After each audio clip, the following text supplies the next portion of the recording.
ফেলে বসেছে। তো মুসলিম বন্ধুর মাথায় চিন্তা, যে করেই হোক কালিমার দাওয়াতটা আমার এই খ্রিস্টান বন্ধুর অন্তরের মধ্যে আমি ঢুকিয়ে দিব। খ্রিস্টান বন্ধুকে সে জিজ্ঞেস করলো, oh my friend, how much time do you need to make a parallel circle by 2 million Christians? ও আমার বন্ধু, 20 লক্ষ খ্রিস্টানকে তুমি গোল গোল করে দাঁড় করাবা, তোমার কত সময় লাগবে? খ্রিস্টান বন্ধু বলে, what's the hell are you talking about? এগুলো তুমি কি কও? 20 লক্ষ খ্রিস্টান তুমি পাইবা কি? আর 20 লক্ষ খ্রিস্টানকে এক মাঠের মধ্যে যে দাঁড় করাবা, এরকম বড় মাঠও পাবা কই?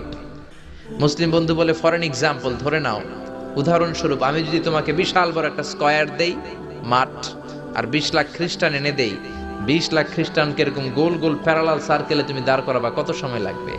খ্রিস্টান বন্ধু বলে, at least I need 1 week, এক সপ্তাহ তো লাগবেই, but I need to train them up. এই লোকগুলোকে আমার ট্রেন আপ করতে